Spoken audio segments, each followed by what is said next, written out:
Përshëndetje të nderuar televizionistë, mirë se takohemi në intervistën e javës. Sonte do të flasim për ambientin. Kam të ftuar në studio ministrin e Ministrisë së Ambientit dhe Planifikimit Hapësinor, Fatmir Matoshi, njëkohësisht që është kryetar i kuvendit të AKR-s, Aleancës Kosova e Re, një parti e cila është në koalicionin në qeverisë dhe udhëhiqet nga Bexhet Pacolli, aktualisht zëvendës kryeministër dhe ministër i punëve të jashtme. Zoti Matoshi, mirëmbrëma, mirë se erdhët. Mirëmbrëma, faleminderit për ftesën, kënaqësi që jemi bashkë. E nisim këtë intervistë me raportimin që sot e patët, në fakt që sot e niset, por ju dini se u ndërprek ky raportim në Komisionin Parlamentar. Është një raport i përvitshëm që bëhet për mjedisin në Kosovë. Është për vitin 2017, por në fakt nuk arritët ta shpalosni tërësisht për anëtarët e Komisionit. Pse ndodhi kjo ndërprerje? Realisht ka pas një keq organizim ose një keq kuptim në mes të seancës kuvendit, seancës jashtëzakonshme, thirrur për sot në ora 10, edhe ftesës që ne kemi pas si ministri që të raportojmë për raportin mbi gjendjen e mjedisit për vitin 2017. Normalisht ne ju kemi përgjigj ftesës së komisionit, siç do t'i përgjigjemi gjithmonë, normalisht në kuadër të mundësive që kemi dhe agjendave që kemi si ministri. Ka pas antar prezent gjatë raportimit, mendoj se kanë qenë diku 6-7 antar të komisionit, ne kemi paraqit raportin, kemi ardhur në pjesën e pyetjeve që kanë të drejtë të bëjnë deputetët antar të këtij komisioni, edhe në atë kohë ka pas lëvizje të antarëve të komisionit për në seancën e kuvendit, kështu që unë ju thash edhe komisionit edhe kryetarit zotit Nitaj që mbesi gatshëm që të shkoj të japën përgjigje për çështjet edhe për shqetësimet që mund t'i kenë me të drejtë deputetët antarë të komisionit. Ja u thash edhe sot, po përsëris jam shumë i gatshëm që të bashkëpunoj të punoj me Komisionin Parlamentar në sfidat e përbashkëta që na presin. Me që jemi në këtë intervistë, dhe që ndaleshim pak në disa momente më kryesore të këtij raporti për vitin e kaluar. Ju dini se vitin e kaluar ka pas një debat shumë të madh sa i përket çështjeve mjedisore, një ndotje në shkallë alarmante. Kishte momente që Prishtina ishte qyteti më i ndotur në botë dhe kjo ishte vërtet shumë alarmuese. Si vjet kanë filluar sërish shifrat të jenë alarmante dhe ju dini për shkak se edhe mjedisi nuk ka qenë ndonjëherë prioritet i asnjë qeverie realisht, dhe shumë gjëra kanë mbetur prapa. Ky raport për 2017-ën çfarë konstaton për mjedisin Kosovë? Realisht më le ta them që ato që kemi thënë edhe më herët se nuk është viti i kaluar që ka qenë viti me ajrin më të ndotur. Në fakt debati ishte më i madh, sepse ndoshta më herët nuk është madh. Edhe vullneti i jon si qeverieri, si ministri, që çështjen e problemit me ajrin mos ta mbajmë të fshirur nga qytetarët, sepse mendoj që kjo nuk është e drejtë. Do të ketë përmirësime vetë çështja e ngritjes së këtij problemi në një nivel më të lartë, e diskutimit në shoqëri, unë besoj që ka efekt dhe ka pas efekt, edhe vitin e kaluar do të ketë si vjet edhe më tepër, në mënyrë që secili prej qytetarëve të jap kontributin e vet në ndotje sa më të vogël të ajrit. Qoftë me përdorim të veturave gjatë sezonit të dimrit, qoftë me djegje të thëngjillit, është ndotja në Prishtinë, sidomos sepse Prishtina prin në tërë Kosovën me ndotje të ajrit, edhe shpeshherë ka pas momente që ka qenë edhe qyteti më i ndotur, keni të drejtë, por ndotja tek ne është periodike, do thotë zgjat një periudhë të caktuar kohore gjatë vitit. Zakonisht në janar është gjendja pak më e keqe, ka tejkalim të normave të lejuara. Ne duke ngrit këtë çështje, duke diskutuar me të tjerët dhe duke i marrë disa veprime, që vitin e kaluar e si vjet veprime më të shumta në këtë drejtim, po angazhohemi dhe po mundohemi që të përmirësojmë gjendjen e ajrit. Raporti nxjerr se nuk kemi pas një situatë të mirë, nxjerr se ka pas tejkalim të ditëve të lejuara, të ditëve normale që mund të ketë secili qytet normale për tejkalim të ajrit të ndotur. Përmend edhe shkaktarët, nuk është definitive cilët janë shkaktarët, ne po punojmë me një program të qeverisë japoneze për me identifiku ndotësit kryesor, ne sigur se në ministri, po ashtu tashmë edhe gjithë opinionet, dhe sepse nuk e kemi bajtur fshihur këtë punë, konsiderojmë që janë 3 ndotësit kryesor, janë termocentralet, mande janë makinat edhe përdorimi i thëngjillit. Përdorimi i thëngjillit cilën ndjekse ka një ndikim gjatë një periudhë të vitit jashtëzakonisht të madh.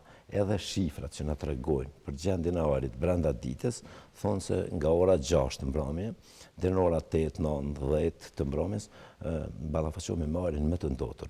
Është pikërisht ajo koha kur njerëzit kthehen në shtëpi, kur përdorin stufat për ngrohje pak më tepër, edhe në këtë kohë ka edhe më shumë ndotje të ajrit. Keni ndërmarrë në fakt qeveria disa hapa për të kufizuar përdorimin e thëngjillit. Çka është duke ndodhur konkretisht? Pra është ndalur vetëm në institucionet publike, pra në shkolla, në çerdhe të tjera që të përdoret thëngjilli, dhe ndërkohë në mjedise private mund të përdoret edhe me tutje.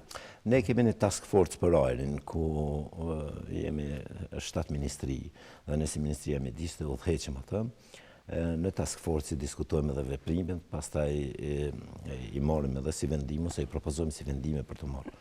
Në task force ne kemi kërkuar që të paktën fillimisht në përshkolla kjo të ndaloj, në bazë të kësaj kërkese ministri Bytyqi qysh gjatë verës ka marrë vendim për të ndërprej përdorimin e thëngjillit në përshkolla, për çka ne jemi mirënjohës. Mandej ne kemi kërkuar Ministrisë së Zhvillimit Ekonomik që të ndërprej praktikën e dhënies së thëngjillit falas për punëtorët e kekut, sepse gjatë tërë viteve të kaluara, punëtorët e kekut që janë mbi 3500 ose sa punëtorë janë atje, kanë marrë 8 deri në 10 tonë thëngjill, secili prej tyre. Një sasi e këtij thëngjilli është thonë që ka kaluar edhe në treg, është shit tek të tjerët, dhe me propozimin ton, Ministri Luka si vjetë ka ndërprej këtë tradit, njëkohësisht jemi njoftuar që punëtorëve në kek ju janë ngritur pagat pak sa, edhe ne kërkojmë që edhe me tutje të përmirësohen kushtet e punës edhe të ardhurat për punëtorët e kekut, por përfundimisht shndrohem prapa kësaj që mos t'u jepet thëngjill falas si shpërblim për punën që ata bëjnë gjatë një viti, sepse ky thëngjill mandej shndrohet në shkaktar për ndotje më të madhe. Po ashtu ne kemi propozuar qeverisë Kosovës që të marrë vendim për të ndërprej përdorimin e thëngjillit në gjitha institucionet publike të Republikës Kosovës, edhe këtë vendim qeveria ka marrë javën e kaluar. Është miratuar.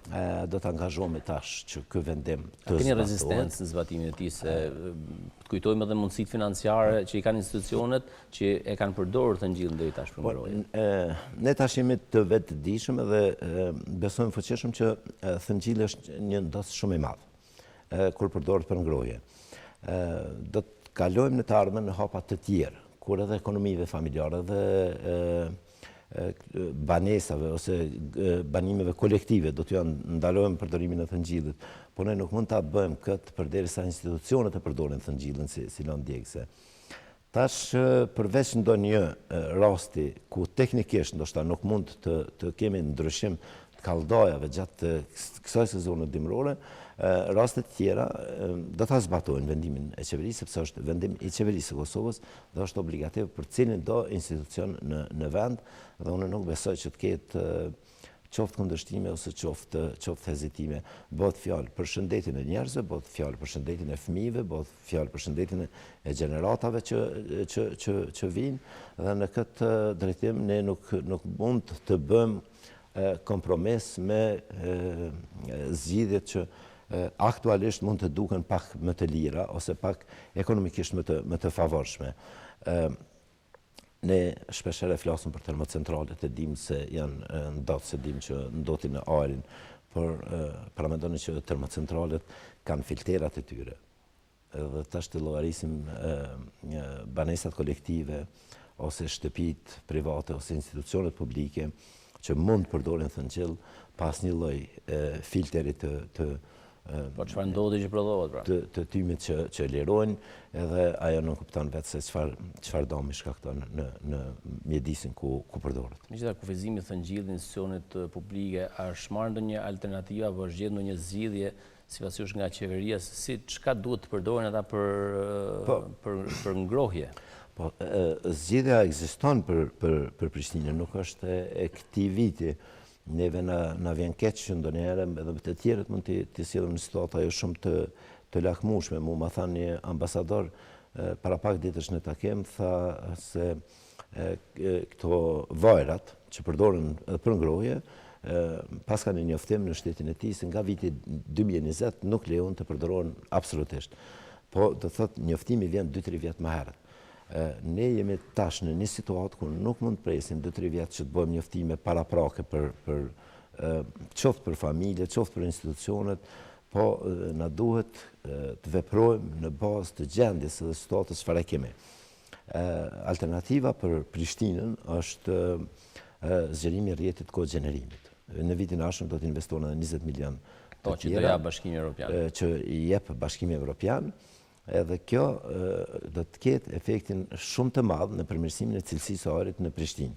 Po ashtu, unë po pres që gjatë vitit 2019 të filloj dhe ndrimi i filterave në Kosovën B, që është prap një grant nga Komisioni Evropian, që ka vlerën 76 milion eurove, që ministri Luka po angazhohet për ditë në këtë Aktualisht ta filtra sipas vlerësimit që keni ministri nuk janë në gjendjen e duhur. Po ne i dërgojmë shpesh herë inspektorët. Sepse janë lejet mjedisorë dhe parametra që i kontrollon ministria. Ne i dërgojmë në bazë të ankesave, në bazë edhe në vizita të rregullta inspektorët atje, por keni parasysh se në Kosovën B nuk janë ndruar asnjëherë filterat.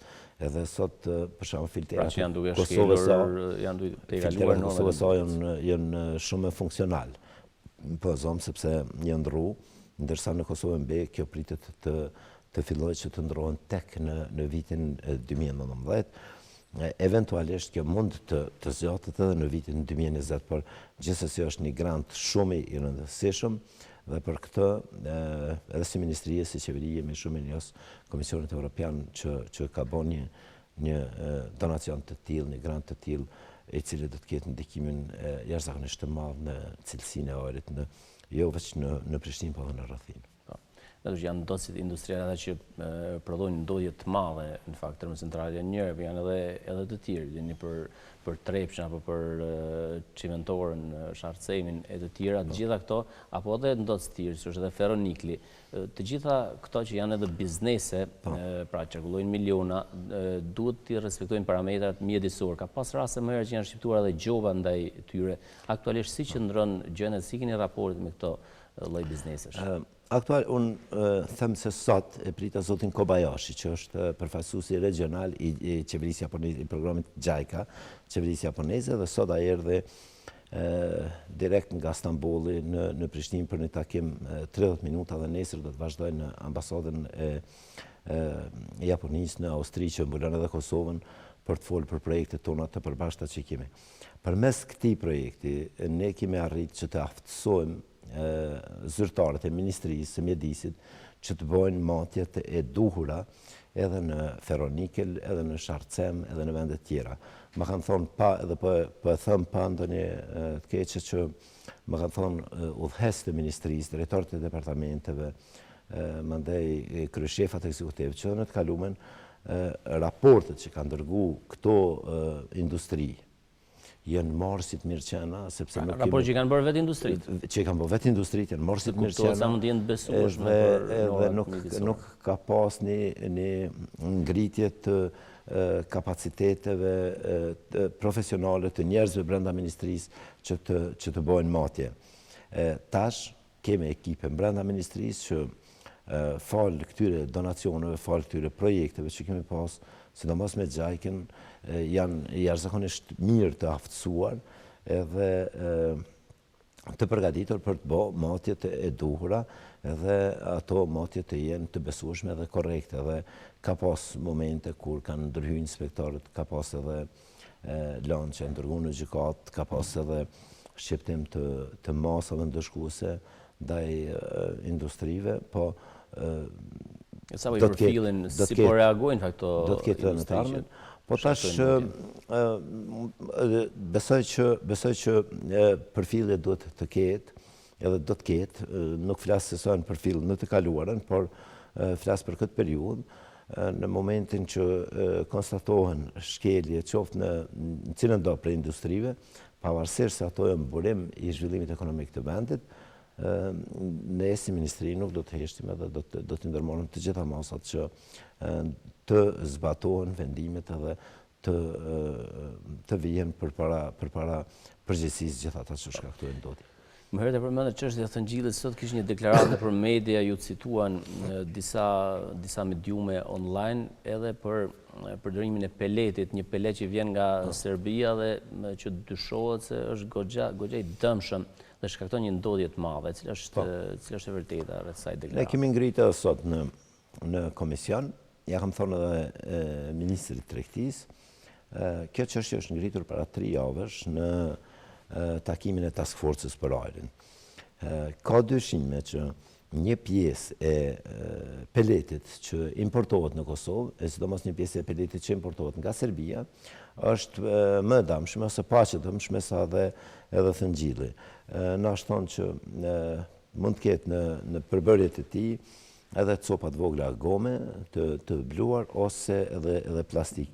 Dhe ne kemi kërkuar edhe sot në komision, ne kemi kërkuar edhe Ministrisë së Tregtisë dhe doganave të Kosovës që kërkojmë që të jenë të vëmendshëm në mallrat që lejon të futen në Kosovë, që fillimisht ato të vlerësohen nëse janë në përputhje me deklaratën rrethana normale do duhet të kontrollohen apo jo? Që e përmbajnë. Po do duhet të kontrolloheshin. E njëjta ndodh edhe me derivatet e naftës. Fare pak, shumica e tyre sipas shoqatës nuk kontrollohen fakt. Na shton që dogana e Kosovës e bën kontrollin e cilësisë derivateve të naftës përmes një delegimi të kësaj përgjegjësie nga ana e ish-ministres Tregtisë e Industrisë, ndërsa Ministria e Tregtisë bën kontrolla të kohëpaskoshme. Në takimin e fundit të task forces për ajrin, u tha që nga 120 mostra që janë marrë për cilësinë e derivateve të naftës, 114 kanë rezultuar që të jenë në rregull dhe 6 kanë rezultuar që nuk i përmbushin standardet për të hyrë në vendin tonë dhe janë kthyer mbrapsht. Edhe cilësia e derivateve të naftës, sikurse edhe vjetërsia e makinave, po ashtu kanë një efekt dhe një ndikim të madh në ndotjen e ajrit dhe ne në vazhdimsi si ministri kemi bë presion dhe kemi bë kërkesa që të shtohet kontrolli i cilësisë së derivateve të naftës që hyjnë në Kosovë dhe nga Ministria e Infrastrukturës që të fillojë të zbatohet udhëzimi administrativ që kontrollon emetimin e gazrave në për kontrolla teknike kur i bojnë automjetet. Që normalisht do duhet të sinjalizoni nëse nuk janë përputhje me parametrat teknik, po ju e dini se kalojnë në ato kontroll në fakt dhe qarkullojnë pastaj në komunikacion. Në fakt ndodh ajo që unë ja kam thonë në task force, secili prej nesh kemi vetura, secili prej nesh i dërgojmë në kontrollim teknik dhe secili prej nesh e dim nëse kontrollohet emetimi i gazrave. Domthonë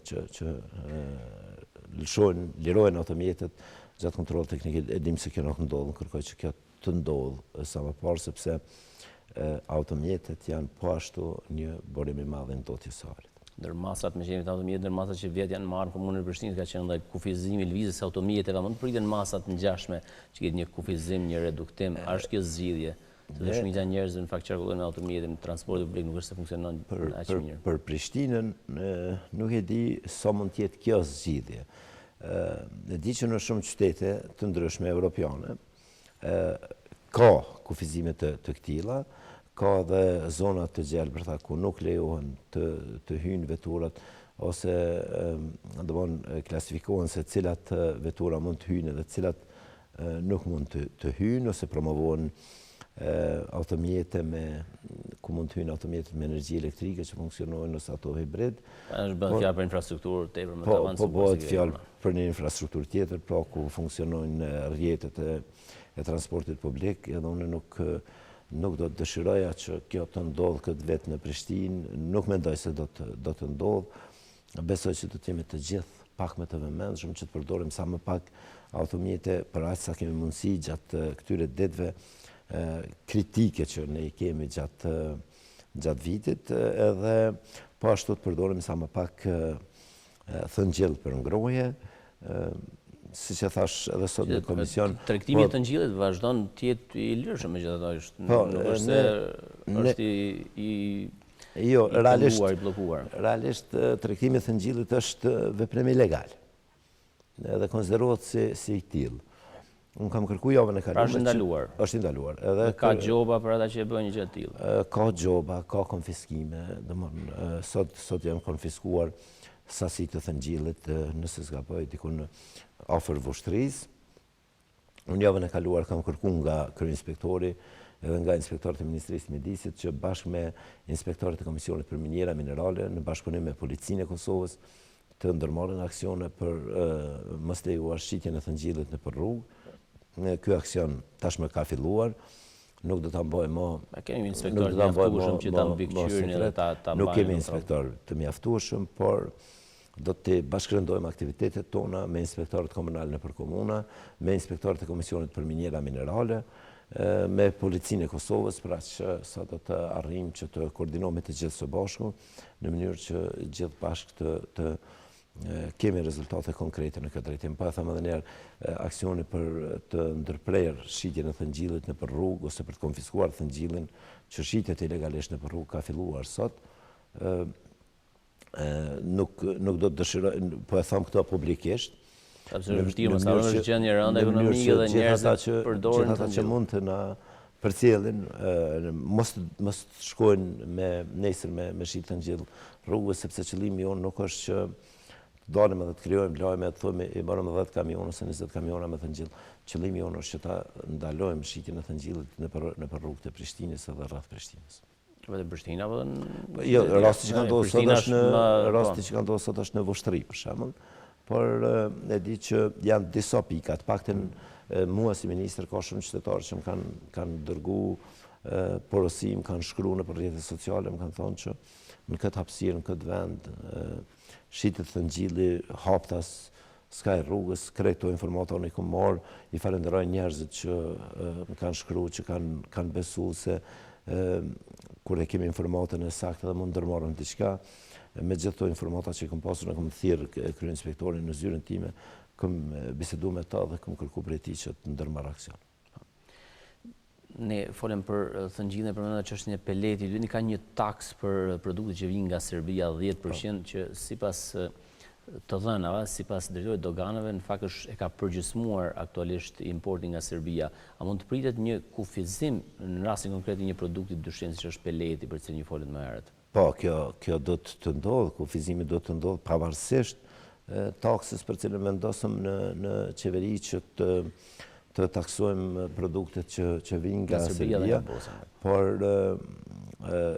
vendimi është për gjithë ato produktet që prodhohen në Serbi dhe që nuk janë brende ndërkombëtare, ndërsa në rastin për cilën po flasim, pavarësisht ekzistimit tashmë të kësaj takse prej 10%, produktet e dyshimta do të bllokohen dhe të kthehen mbrapa. Me që ishim të raporti për mjedisin i vitit kaluar që ju sot kishim plan ta prezantonin në komisionin parlamentar, nuk është vetëm çështja e arit, sepse mjedisi është mjaft më gjerë, është toka, janë ujërat e tjera. Cilat janë shqetësimet kryesore në këto aspekte? Është një grumbull të shqetësimesh. Shqetësimet janë tashmë të grumbulluara.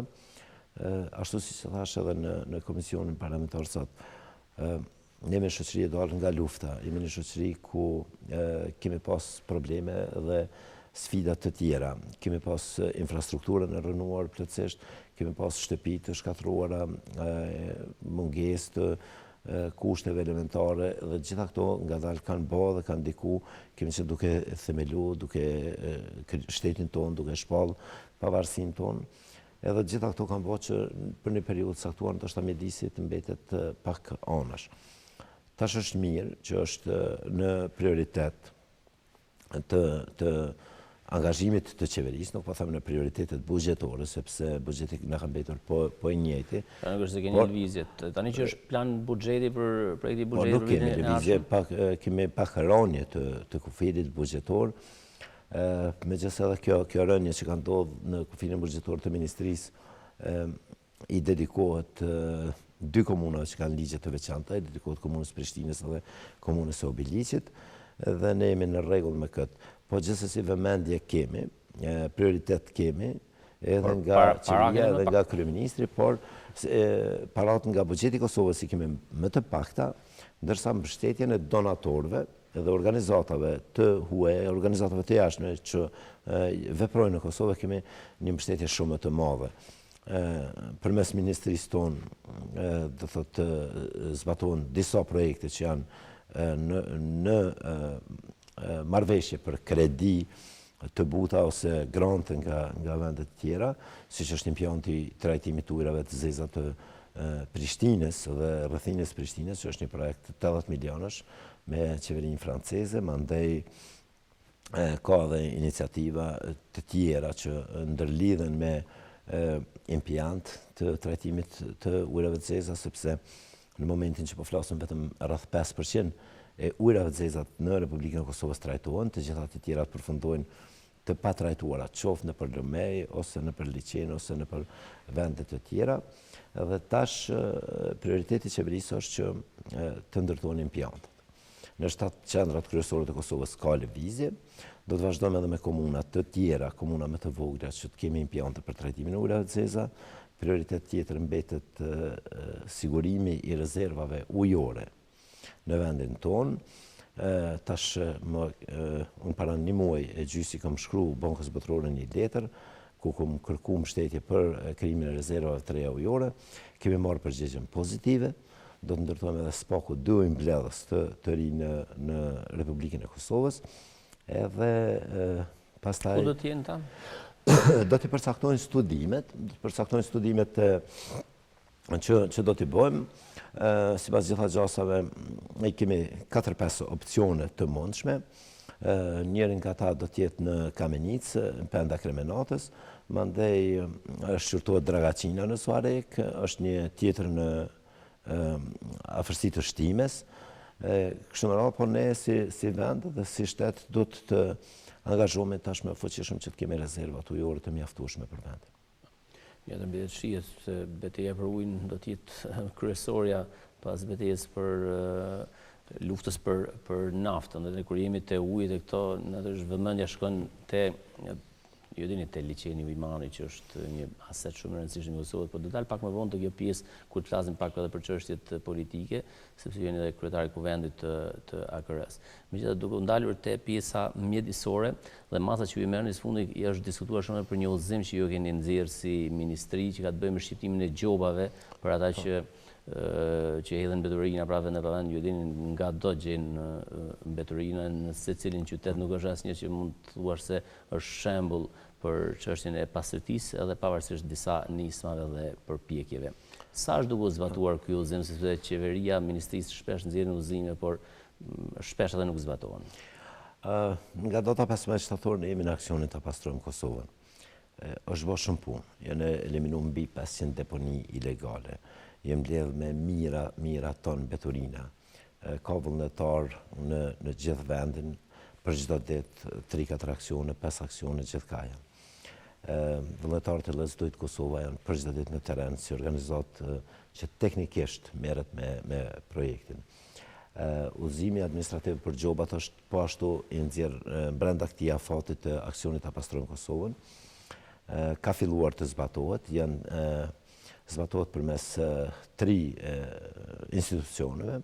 Është Ministria e Mjedisit, inspektorët tanë që shqiptojnë gjoba në këtë drejtim, është Policia e Kosovës, zyrtarët policorë të Kosovës që kanë të drejtën që të shqiptojnë gjoba për shkeljet mjedisore, për hudhjen e mbeturinave në vendet e palejuara, dhe po ashtu janë inspektorët komunal ose të autorizuar nga komuna. Jo në gjitha komunat kanë inspektorët e mjedisit, por ka komuna që s'kanë fare. Kryetarët e komunës kanë të drejtë që të autorizojnë edhe inspektorët dhe zyrtarët e tjerë komunal që të shqiptojnë gjoba mandatore për shkelësit eventual. A ekzekutohen këto gjoba kur shqiptohen?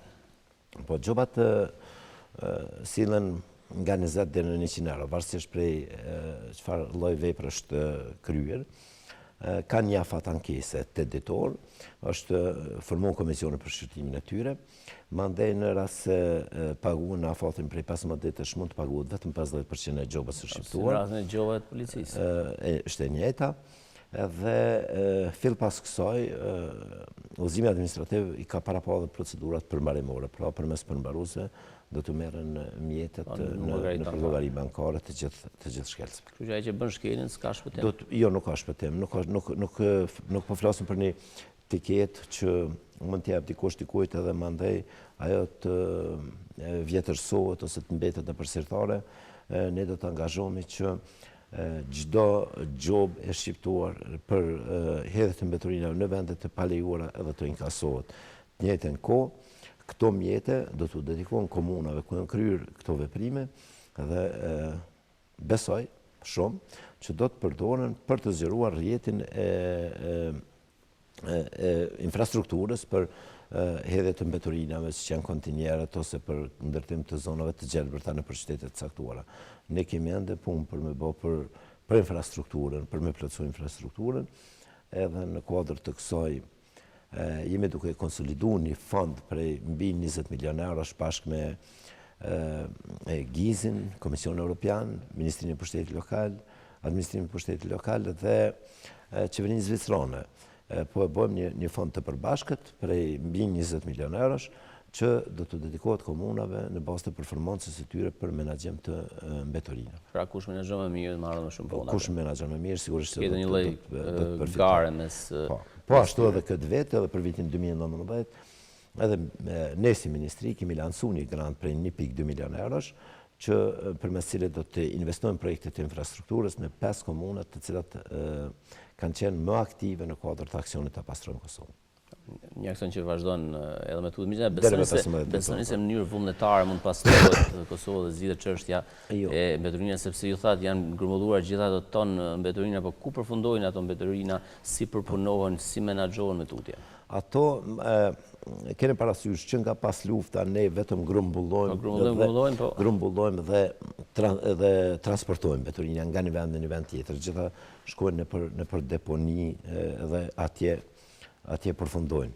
Ka një pjesë të mbeturinave që përdoren tash eksportohen, edhe ato kanë problemet e veta, sepse ne nuk jemi pjesë e konventës së Bazelit dhe duke mos qenë antar i OKB-s nuk mund të jemi pjesë të kësaj konvente, kështu që kompanitë kosovare të cilat merren me grumbullim plastikës ose të aluminit ose mbeturinave të tjera të kësaj natyre, detyrohen që produktet e veta të shesin në vendet e BE-s, këto mbeturinat që i grumbullojnë, të shesin në vendet e BE-s përmes vendeve të treta. Po zonë një kompani kosovare detyrohet që të gjejë një partner në Macedoni dhe përmes partnerit në Macedoni të dërgoj në Kroaci këto plastiken ose aluminin, mbetjet e aluminit. Si pasojë që ne nuk jemi antar të OKB-s. Ky shqetësim ka edhe në zyrën time në ditët e para që kam filluar me udhëheq ministrinë. Unë i kam dërguar nga një letër homologëve në 5 vendet në të cilat ne eksportojmë së tepërmi. Kam filluar me marrë përgjigje kthyse, tashmë nga shteti kroat kam përgjigje që derisa ne të jemi pjesë e konventës së Bazelit, të nënshkruajmë marrëveshje dypalshe, shtet me shtet, dhe të mundemi pastaj për qarkullimin e lirë të mbeturinave. Edhe atëherë kompanitë kosovare do të mund të eksportojnë drejt për drejt pa zonë Kroaci, në Sloveni, Itali, Bullgari dhe edhe në Austri. Kjo do jetë mund shumë brenda këtij viti apo vitin ardhshëm? Po tash nga shteti kroat kemi marrë përgjigje nga ministri Çorić i mjedisit në Kroaci, ata janë të gatshëm ta bëjmë. Ne kemi themeluar një ekip për të bërë draft marrëveshjen dypalshe, do ta bëjmë një draft marrëveshje, t'ia propozojmë Ministrisë kroate, pastaj do të marrim lejet edhe ne këtu në qeveri, edhe Ministria e Mjedisit në Kroaci, edhe do të nënshkruajmë marrëveshjen dhe besoj ose shpresoj që kjo të ndodhë gjatë këtij viti, po punojmë që kjo të ndodhë gjatë këtij viti. Ne kemi themeluar grupet punuese të ekspertëve për me hartu marrëveshjen qysh në ditën që kemi marrë përgjigjen prej ministrit kroat. Ndër ata që dëmtojnë shumë mjedisin, ju e dini që janë edhe gurthyesit në Kosovë, ka një dëmtim të madh realisht. Ka pasur raporte më herët si qëndron situata aktualisht dhe ju çfarë jeni duke bërë në mënyrë që ta mbikëqyrni punën e tyre dhe ta kufizoni shkallën e dëmtimit mjedisit? Realisht ta gorthys cilët kanë licencat i marrin në Komisionin për Minjera Minerale, kanë obligim... Por duhet respektojnë parametrat kanë mjedisore? obligim që të respektojnë parametrat, pra që të ruajnë mjedisin, që ta kthejnë në gjendjen e mëparshme. Edhe këto shqetësime ne në vazhdimsi vazhdojmë të ngrisim edhe në Komision për Minjera Minerale edhe gjithkund ku na vjen rasti.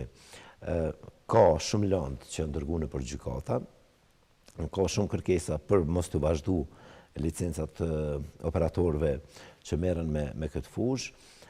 Do të në mënyrë strikte tek gjithë ata që kanë bërë shkelje dhe nuk e kanë kthy ambientin në gjendje të mëparshme, ne nuk do t'u vazhdojmë lejet mjedisore dhe lejet të tjera që... Pa vazhduar leja mjedisore, nuk mund të vazhdojmë biznesin e tyre? Nuk do të vazhdojmë. Të gjithë ata që kanë shkaktu dome në natyrë, në ambient, nuk e kanë kthy në gjendjen e mëparshme, derisa unë dhe thëjsh këtë ministri nuk do të kenë më leje. Do keni presione se ngurthysit janë... Presion, kjo nuk është një punë, puna e ministrit mjedisë të planifikimit hapësinor nuk është një punë pa presion edhe për këtë kam qenë i vetëdijshëm që ditën e parë, ose që momentin që kam pranu këtë detyrë, por përkushtimi im është që t'jemi të njëjtë dhe t'i trajtojmë njëjtë të gjithë që punojnë në këto fusha.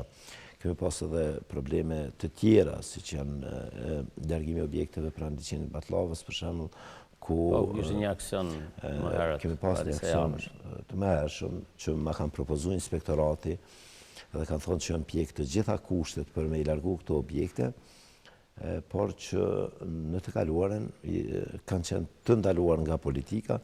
Unë nuk jam atë për me ndalu vendimet të legjshme, unë jam atë për me mbështet vendimet të legjshme të inspektoratit me qëllim të ruajtjes së resurseve ujore ose resurseve tjera që janë të rëndësishme për qytetarët. Dhe unë pa dyshim i kom mbështet inspektorët dhe i kom mbështet me të vetëm në kusht që mos ketë asnjë përjashtim të vetëm për asnjërin nga ata që kanë zotruar ato. Shembull si Batllava kemi edhe tjerë, kemi rastin e Brezovicit, kemi të Prevallës apo në Prevallë kemi në Bogë, gjitha këto si është situata se tani duke marrë më shumë me tema politike dhe po mbesin pak anësh. Po në Brezovic komuna e Shtërpses vazhdon me dhënë lejet atje.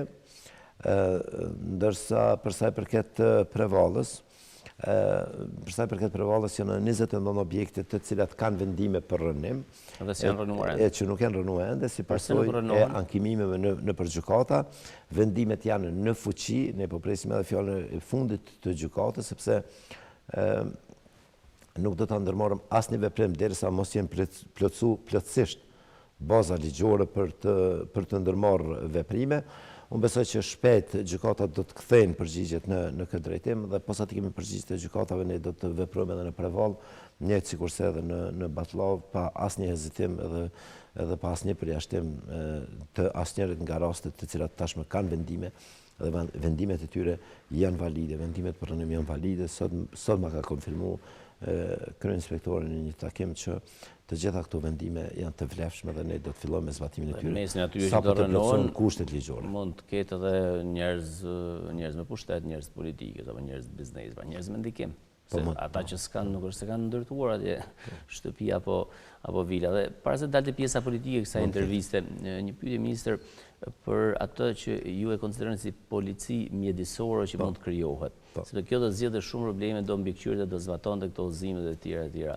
Fakt ka gjasa se mund të bëhet kjo polici, kur ashtu siç thatë ju më herët me projekt buxhetin për vitin e ardhshëm, nuk parashihet një shtesë në buxhet për Ministrinë e Mjedisit. Policia mjedisore nuk do të jetë policia e Ministrisë së Mjedisit. Pra nuk do jetë në varësinë tuaj. Nuk do të jetë në varësinë tonë. Kush do e kontrollojë? Unë besoj që kjo do të themelohet si një drejtori në kuadër të policisë së Kosovës. Të policisë, do jetë pak më lehtë se Ministrinë e ka AKR-ja për ta shtyrë përpara si projekt. Po pavarësisht, sot e ka AKR-ja, këtu unë dëshiroj të kemi mbështetje dhe besoj që kemi mbështetjen e kryeministrit Haradinaj, të ministrit, të ish-ministrit që kemi filluar me diskutu me të bashkë, të ministrit aktual, zotë Mustafa, ministrit Gashi, edhe të gjithë shoqërisë tonë. Në kuadër të policisë Kosovës ekzistojnë drejtori të ndryshme. Nuk them se asnjëra prej tyre është e parëndësishme. Të gjitha janë të rëndësishme, të gjitha kanë rëndësinë e vet. Por në rast se jemi përcaktuar që mjedisi të jetë prioritet, ne atëherë do të krijojmë edhe mekanizma që vërtet mjedisi të ketë prioritet në shoqëri. Besoj që nga përbërja aktuale e policisë së Kosovës, një pjesë e policëve mund të përcaktohen si policë mjedisor. Ne si ministri do të marrim obligim që të mbështesim trajnimin e tyre, të parafrimin e tyre me legjislacionin mjedisor, që të aftësohen më tepër në këtë fushë, që të jenë të profesionalizuar në këtë fushë. Mandej drejtori i kësaj policie sigurisht se do të ketë një raportim deri diku të dyfisht që do t'ja bëj edhe Ministrisë Punëve të Brendshme përmes drejtorit të përgjithshëm të policisë, po edhe neve si Ministri e Mjedisit, për shkak se çështjet që na ndërlidhen do të jenë më të shumta. Shpesh herë ndodh që inspektorët tonë ankohen në përgjigjen e shpejtë të policisë për aksionet e tyre. Tash, nëse po e thjeshtoj, nëse flasëm për konfiskim të qymyrit, thëngjillit, që shitet ilegalisht në rrugë, do të bëhet një plan operativ, do të njoftohet policia, paraprakisht do të njoftohet kjo. Nëse do të kishim një polici mjedisore, këto gjëra do të funksiononin shumë ma lehtë, do të funksiononin shumë ma mirë dhe punë do të kryeshin shumë ma shpejt. Flasim pak për politikë, flasim pak për AKR-n, partinë ku ju që nga momentet që keni aderuar aty nuk është se keni lëvizur, kujtojmë se në AKR kanë qarkulluar shumë figura, kanë marrë pozicione të saktuara, më pas janë larguar prej aty. Jeni një proces zgjedhor të brendshëm, nuk është se flitet shumë. AKR-ja, ta themi, është një parti megjithatë me fuqi modeste elektorale, por me një fuqi të madhe të pushtetit, sepse edhe pse keni, më ka bëj vetëm 2 deputet, tani keni në kuvend, keni disa ministri, keni posën e zëvendës kryeministri. Numri 2 deputetëve ose 4 deputetëve me këtë qeveri dhe 1 deputet ka vlerë shumë madhe. Po që kanë hyrë në këtë qeveri nuk e përcakton fuqinë e AKR-s. Dhe disi dikush mund të thotë që çfarë ka ndryshuar për AKR-n sa jeni në pushtet? Nuk e kemi kalu pragun, edhe kjo është e vërtetë që se kemi kalu pragun, edhe si të vetëm edhe për shkak të disa gabimeve tona. Në vitin 2014, në vitin 2017, ne kemi garu në një listë të përbashkët me LDK-n, me Alternativen, edhe jemi ndarë nga listë me 4 deputet të fituar, ndërkohë që në listën e pritjes tek deputetet femra kemi edhe 3 deputete që për një numër prej 500 votash, diferencë se cila nga to mund të ishte deputete dhe numërit të shkonte në 7 deputete. Në këtë koalicionet gara ka qenë me fort. Por gjendja është kjo që është. Mandej kemi pas dorëheqje nga pozita deputetit të zëvendës kryeministrit të parë, ministrit jashtëm zoti Pacolli, i cili ka kaluar në qeveri. Dhe me këtë kemi mbet pa një deputet, sepse në radhë ka qenë deputeti që ka ardhur nga LDK-ja. Mandej kemi pas një mospajtim të njërit prej deputetëve tonë, zoti Korapsediu, i cili është ndarë prej nesh, ka shku në grupin e deputetëve të LDK-s, tash prapë nëse s'ka bësh i pavarur, por sido që tjetë për shkak të bindjeve të tyre, për shkak të koalicionit tonë me panin, zoti Sediu nuk i ka pa ma vetën që tjetë në grup me neve dhe kjo është e drejta e tij. Sido që tjetë 3 votat në atë kohë të AKR-s, kanë qenë vendimtare për themelimin e qeverisë. Si që janë tani 3 vota vendimtare, dhe 2 votat që kanë mbetur kanë qenë po ashtu një periudhë të caktuara vendimtare për të mbajtur qeverinë në pushtet.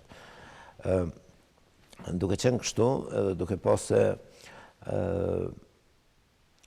AKR-ja ka vendosur edhe në vitin 2017 kur është bashku kësaj qeverie në favor të zhbllokimit të situatave dhe krijimit të institucioneve të Kosovës, duke qenë se për një periudhë rreth 2-3 mujore kemi vazhduar insistimin e përditshëm në krijimin e një koalicioni me shumicë shqiptare dhe këtë ofertë nuk e kemi bë vetëm në takime, kemi bërë dhe publikisht, e ka thonë zoti Pacolli, presidenti Pacolli shumë herë, 4 votat tona kanë qenë në shërbim të cilit do koalicioni, sidomos të koalicionit LDK-ve të vendosje për cilin ne jemi angazhu ma tepër duke qenë pjesë e koalicionit me LDK-n.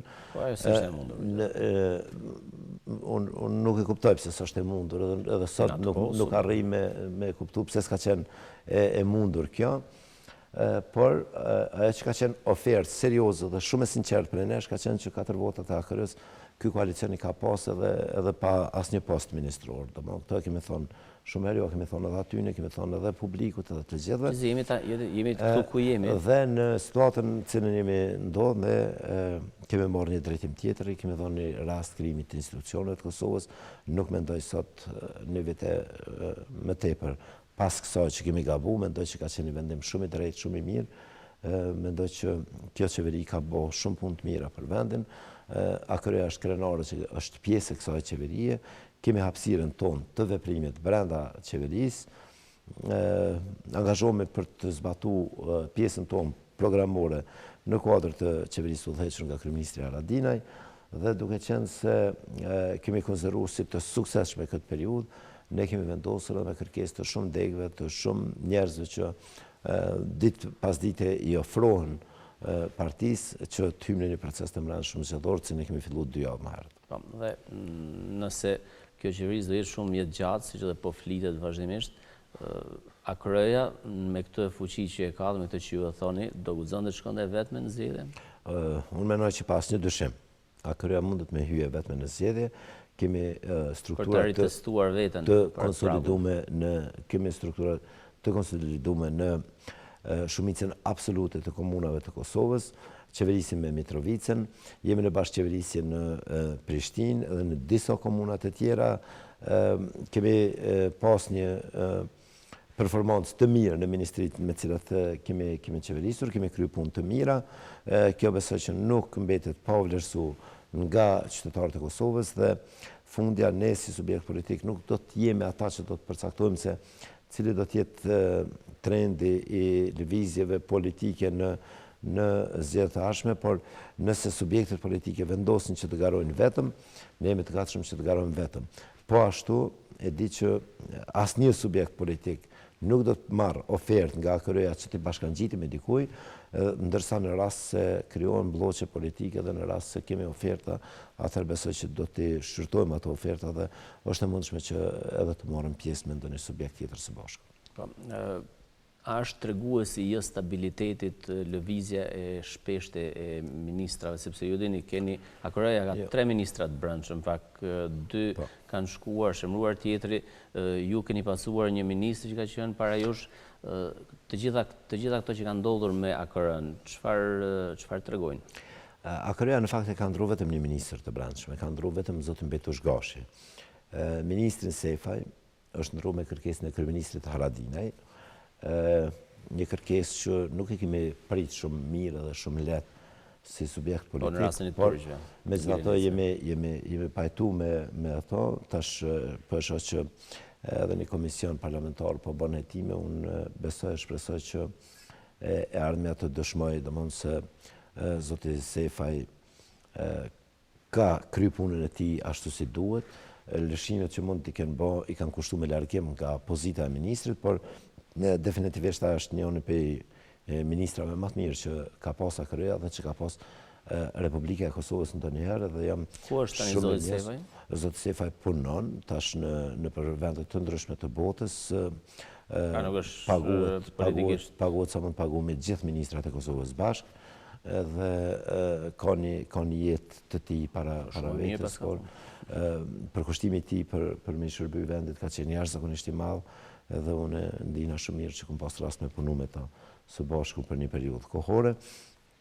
Ndërkohë edhe futja në procesin e brendshëm zgjedhor, edhe reorganizimi i partisë, po edhe dinamizimi i disa proceseve të tjera ka bërë të nevojshme edhe zavancimin e ministrit Gashi, kështu që sot e kemi ministrin Mustafa, që udhëheq Ministrinë e Punëve të Brendshme.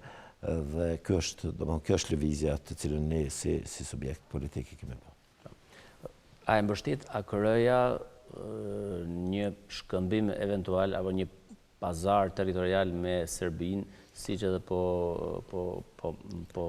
thuhet vazhdimisht, pra, siç edhe po negociohet në takimet e presidentit të Kosovës me presidentin e Serbisë për një lëvizje, quhet korrigjim kufiri, po kjo ka të bëjë pra me territorin. Cili është pozicioni i AKR-s? Ju keni ministrinë e jashtme, por a ka një pozicion të qartë nëse ju jeni në favor të asaj që e thot presidenti apo jo? Pozicioni i AKR-s është shumë i qartë në këtë drejtim. Kosova është shtet në kuadër të kufive. Ju vini nga Kameniza, pikërisht është pjesa kufitare. Kosova është shtet mbi kufit në cilën e ka shpall pavarësinë e saj, mbi kufit në cilën e kanë njohur 116 vende të ndryshme të botës, në kufit në të cilët, brenda të cilëve ka krijuar edhe marrëdhënie diplomatike me vende të ndryshme të botës dhe kjo është më e rëndësishmja. Tash korrigjime, demarkacion do të kemi edhe me Shqipërinë, demarkacioni me Maqedoninë nuk ka kalu shumë qetë, shumë thjesht, me Moldezi e dim të gjithë si ka shkuar dhe sa me përballë si shoqëni dhe sa kohë kemi humbë si shoqëni për çështjen e demarkimit me Moldezi, probleme mund të ketë edhe me Serbinë në të ardhmen, ndoshta ajo që thot edhe presidenti, sepse unë nuk e di në detaje se cilat janë ofertat, po realisht mund të ketë ndonjë gjatë procesit të demarkimit edhe ndonjë korrigjim të vogël të kufirit. Kjo është qëndrimi i AKR-s. Pra ju mbështesni Kosovën në ta kufi që është? Po, sa përket qëndrimit tim personal, unë pa në modestie beson se Lugina e bashkohet Kosovës? Unë du bëj anocin ma shumë se sa Zveçanin, po e zonë këtë rast, ose e du Preshevin ma shumë se Leposavicin. Po beson se ndodh ajo që thuhet? Që i bashkohet Lugina Kosovës? Unë dëshiroja ta përjetoj ditën kur bëja noci Presheva me dvejtë gjatë jem pjesë e Kosovës. Jemi në fund të kësaj interviste, njerëzit shkruajnë, komentojnë në ato njoftime që i bëj zakonisht për mysafirë që i kam të ftuar në studi. Njëra nga pyetjet ishte për një këshilltar nga Zvicra që e keni ju në ministrinë tuaj, kishte disa rezerva për figurën e tij, fakun nuk e di kënd e keni këshilltar në këtë aspekt. Për kënd është fjala, çfarë ju këshillon ai?